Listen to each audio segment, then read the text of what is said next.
At Sierra, discover top workout gear at incredible prices, which might lead to another discovery. Your headphones haven't been connected this whole time. Awkward. Discover top brands at unexpectedly low prices. Sierra, let's get moving. This episode is brought to you by State Farm. Knowing you could be saving money for the things you really want is a great feeling. Talk to a State Farm agent today to learn how you can choose to bundle and save with the Personal Price Plan. Like a good neighbor, State Farm is there. Prices are based on rating plans that vary by state. Coverage options are selected by the customer. Availability, amount of discounts and savings, and eligibility vary by state. This is Optimal Health Daily. 4 ways to guarantee you're losing fat, not muscle, by Matt McLeod of mattmcleod.org. And I'm your host and narrator, Dr. Neil.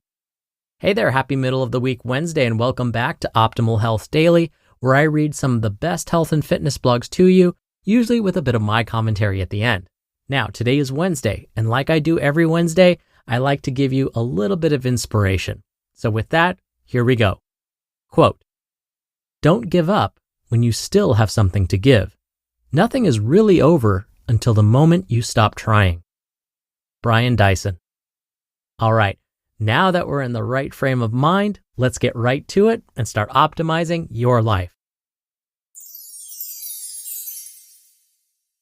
4 ways to guarantee you're losing fat, not muscle, by Matt McLeod of mattmcleod.org.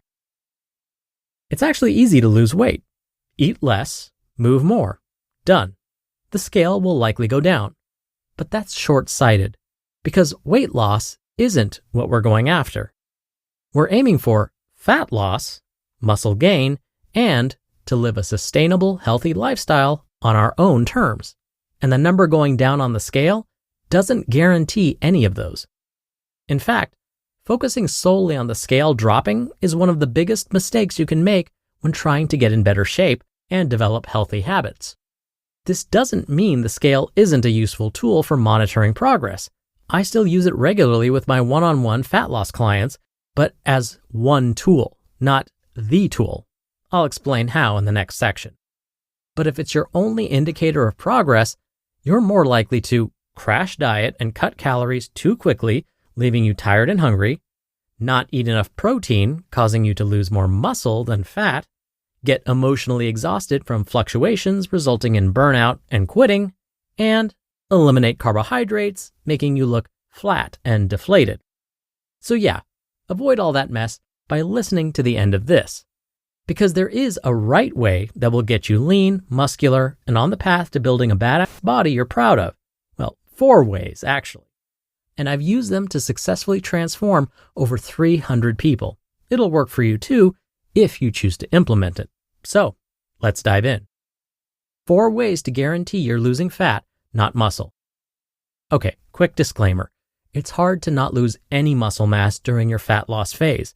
You can't fully control tissue storage and breakdown, but these tips will give you the best chance possible at creating the outcomes we're after. All right, now that's been said, let's dive in. 1. You're losing around 1 pound per week on average. See, I told you I'd show you how I use the scale the right way. Here's why it matters. If you lose weight too quickly, think more than 1% of total body weight per week, you risk losing more muscle mass, increasing hunger, and causing more overall stress on your body. If you lose weight too slowly, like less than 0.5% of total body weight per week, you risk spinning your wheels where you don't actually make any significant progress, you just maintain. You can use 0.5 to 1% of your total body weight to get your ideal rate of weight loss per week, but for most people, it comes to about 1 pound per week on average. Make sure you're weighing at least 3 times per week, with one being on the weekend to get as close as possible to an accurate, true body weight. Now, when you weigh yourself, be sure it's in the morning, after using the restroom, and before eating. Note, in the first few weeks of dieting, it's common to lose weight at a higher rate due to initial water weight loss.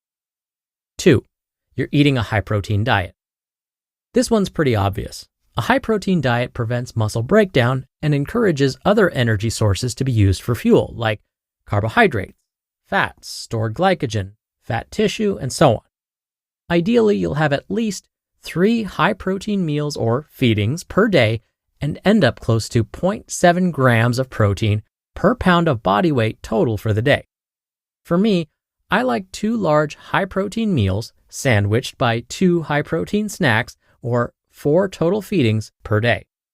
For example, a 25-gram protein snack, followed by a 45-gram protein meal, followed by another 45-gram protein meal, followed by a 25-gram protein snack. 3. You're lifting weights and getting stronger each month. No matter what you eat, you won't gain or maintain muscle without resistance training. And when you're eating in a calorie deficit, you're already susceptible to the body using muscle for energy instead of fat. Muscle is energy expensive and takes more calories to preserve. So, to bias fat loss over muscle loss, you need 1. Enough food each day but not too much, 2. A high-protein diet, and 3. Resistance training. And ideally, you want to make sure you're getting stronger over time to ensure enough overload for muscle growth. Here's what I do. For my one-on-one clients, I monitor 2 to 4 compound exercises like the squat, bench press, deadlift, and so on a monthly basis, and make sure their strength is increased from week 1 to week 4 to week 8, and so on. If they've gained 10 pounds on their bench press over 12 weeks, I can guarantee their muscles will be bigger as a result. And 4, you're seeing waist measurements go down. Like I mentioned earlier, the scale is only one tool in assessing your body composition. Taking waist measurements is another tool I found extremely helpful in reassuring my clients that they're losing fat, not muscle. How to measure it. Take measurements every 2 to 4 weeks, in the morning before eating or drinking, with your muscles flexed. Note, it's also acceptable to use your favorite belt or pair of jeans as a form of measurement. It's not as exact as using a body tape measure, but it can work fine.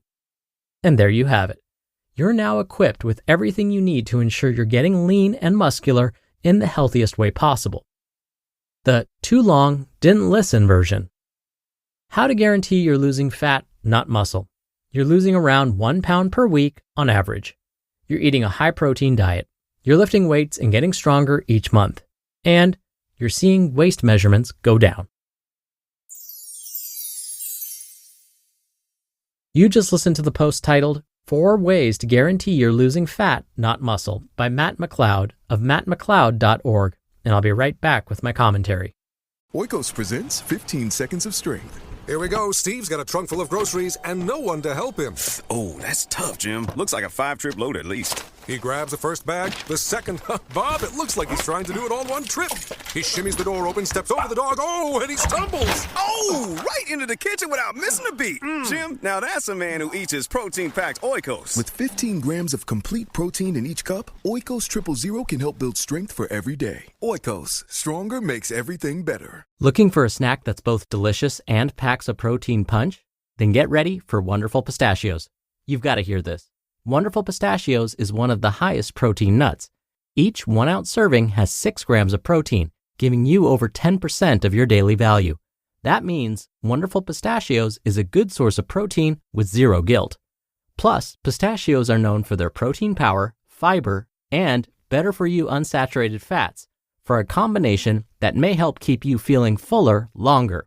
And on top of all of that, Wonderful Pistachios is a complete protein, providing all 9 essential amino acids. Whether you love the satisfying crack of the in-shell varieties or the pure convenience of no shells, maybe their new unsalted no shells that holds the salt but not the flavor, there's a pick for you. They're perfect for that protein pick-me-up or just a tasty treat. So get snackin' and get crackin' with the snack that packs a protein punch. Visit wonderfulpistachios.com to learn more. Dr. Neal here for my commentary.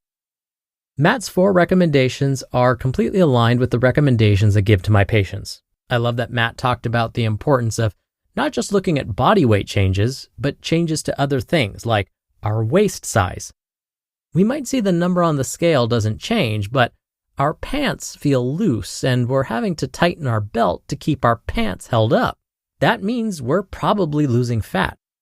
And when it comes to what to eat, some like to know more specifics. So Matt suggested that we should aim for 0.7 grams of protein per pound of body weight And again, this is a good starting point. So if someone weighs 150 pounds, multiply 150 by 0.7, plug that into my imaginary calculator, 105 grams of protein per day. Most adults living in the US get about 80 grams of protein per day on average. So if protein isn't something you prioritize, then you may need to get a bit more each day if you're trying to lose weight. For example, an extra 3 ounces of chicken would add an extra 20 to 25 grams of protein to your diet. Oh, and 3 ounces of cooked chicken is about the size of your palm. But again, when it comes to losing body fat, don't forget to check how your pants are fitting. That number on the scale can be misleading. All right, that'll do it for today. I hope you have a great rest of your Wednesday, and I'll see you back here for tomorrow's show where your optimal life awaits.